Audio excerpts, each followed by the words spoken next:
going to be talking about routines and the best way you can implement routines to create those new habits, and some of the things you want to think about and consider that can be roadblocks as you're trying to create a new routine. What we're talking about today are the things that put together and add cement to those triggers that we talked about yesterday. We're going to talk about how routines drive the painting habit. Routines are the things that drive a habit. Routine and habit are not exactly the same word. You create a habit by creating a routine and then repeating it over and over again enough that it becomes ingrained and you don't have to think about it anymore. I've mentioned before that what led me to create a new daily painting routine and to realize that I could do more with less, that actually being able to paint just for an hour and a half a day was enough. And I had this preconception that you had to have 4 hours a day for anything at all to be accomplished. And it just wasn't even worth getting a brush out if you didn't have those 4 hours. Boy, was I wrong. So I had a problem. I had no time to paint at that point. I was a college art professor, had been for decades, but I'd gotten lured into doing more administrative work, which I can do and I enjoy up to a point, but it occupies a tremendous amount of time, as any of you who are managers or administrators know. And while I loved my job, it swallowed up my studio time. Anybody ever felt like you had no time left to paint? Like all of your studio time had gotten just sucked up by whatever else was around, whether it's children, family, jobs, dogs, horses, whatever it is. Lots of things can get in the way. This was totally in the way. I didn't have any time to paint. And I don't know about y'all, but I'm not a nice person when I don't get to paint. I become really cranky. In fact, when my daughter was little, not that little, because she was old enough I could leave her at home alone. So she must have been a teenager. I was going through another one of those periods where I didn't have as much time to paint. And I got really snotty, cranky. And she looked at me, and it was maybe 9 o'clock in the morning.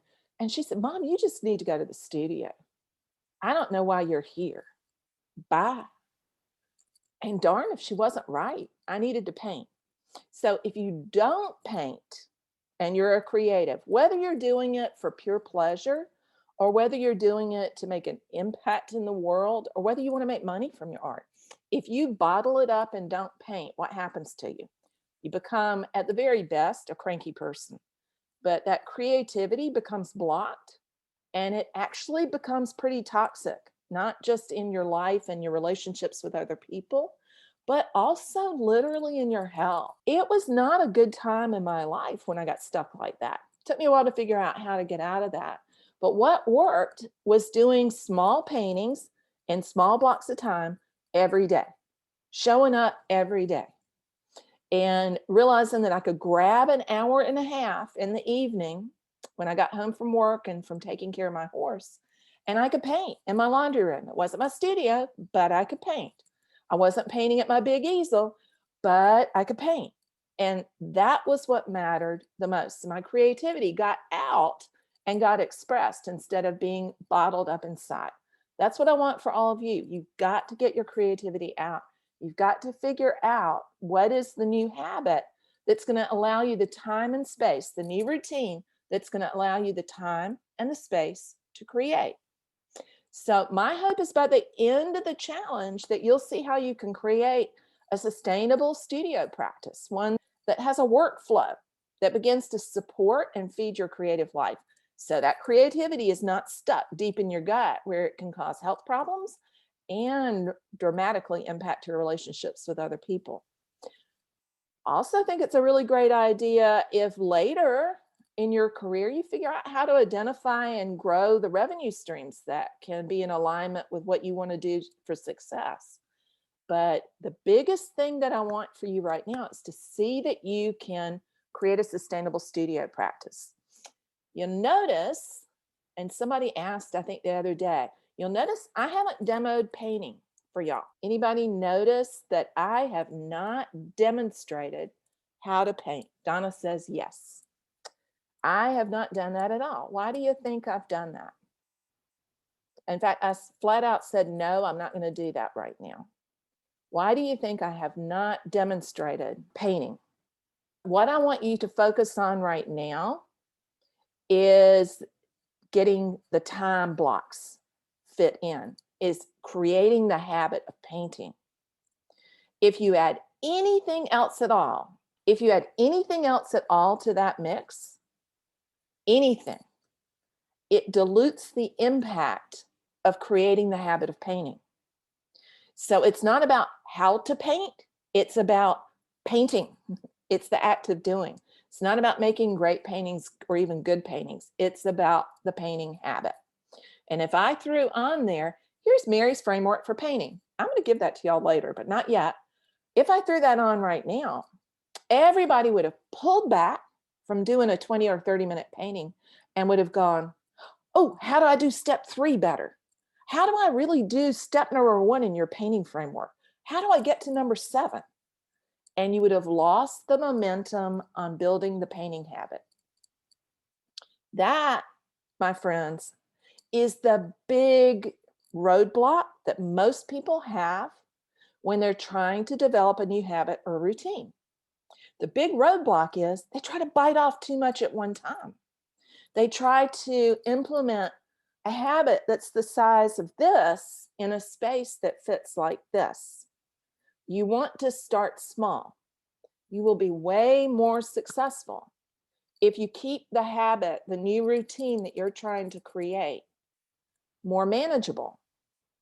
A lot of times, especially around New Year's, people decide they're going to start a whole new life. Any of y'all ever do that? I sure have.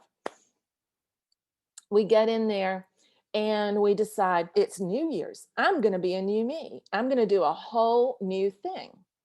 And they try to change their entire life in 1 month and then struggle to maintain it. And that's because you're overwhelmed. Our minds, our human being minds, move this over just a little bit so it's a little better picture. Sorry about that, y'all. Our human minds can only really deal with max 3 new routines at a time. And I even think that's too many. 1, because we truly don't multitask well. And I fight that one all the time. If you looked at my web browser tabs, I have 42 open at a time because I think I can multitask. We really can't. 1 new routine at a time. And I'm going to promise that I will show you my framework for painting. I'm going to do that tomorrow evening, tomorrow afternoon. Probably I'm going to send the time out with those who are registered tomorrow. I'm still going to be doing my noon broadcast, but I will show you a little painting demo on Thursday evening so that you can see somewhere around 6 o'clock, so that you can see what the framework is, the next habit that you want to develop.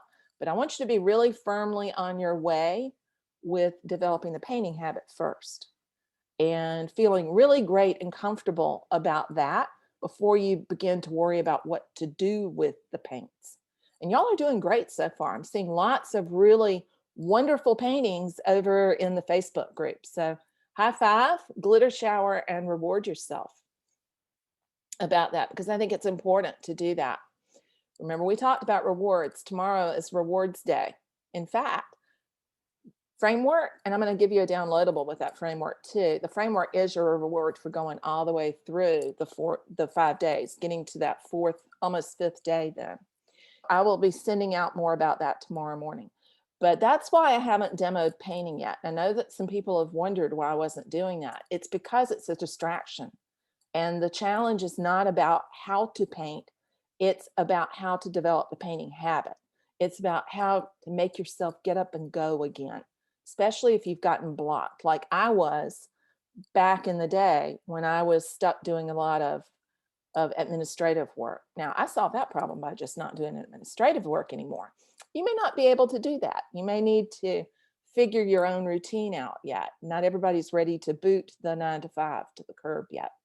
So it is possible, if you have a full-time job, to still have a painting practice. Don't feel like you can't do it. That's one of the things that I hear from people a lot is, I just don't have time to paint. And I want to challenge that notion because if I could paint on my washing machine for an hour and a half every night, you can do it too.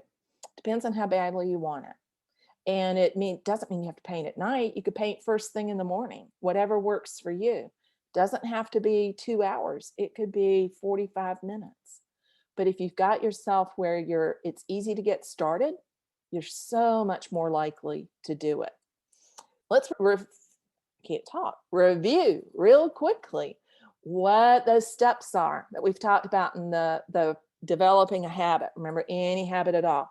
First is knowing your why, knowing why you want to create a painting habit. What is it that you want to have happen? It might be making better paintings. It might be making paintings more frequently. It might be painting without worrying about making bad paintings. I was talking to some students about that yesterday, that when we had our composition, color, and light critique, our Q&A day, that making bad paintings is not a bad thing. It's a good thing. And I've talked about that in here before too. Fail forward fast. You're going to learn more by allowing yourself to make bad paintings. In truth, you won't make that many bad paintings, but giving yourself permission to make bad paintings takes away the fear. And fear is what is behind perfectionism and procrastination. So to get rid of that fear, you have to just get up and paint. So knowing the why is super important. Then you want to establish cues. And we talked about that, and y'all already have a lot of those triggers and cues in place. It's being conscious of them that is so important.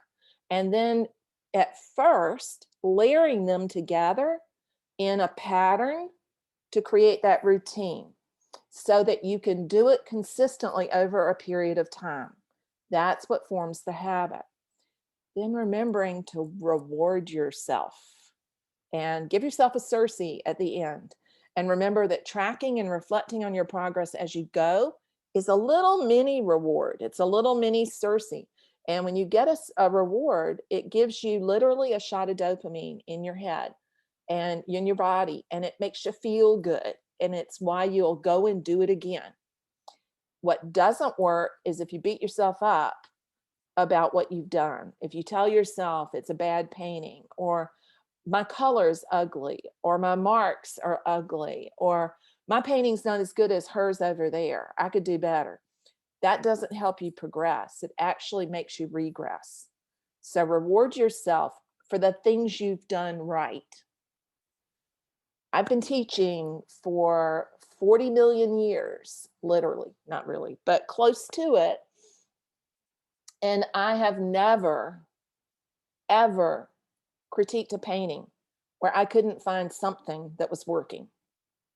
So you have to reward yourself by applauding the things that are working. Don't beat yourself up about the things that are not working.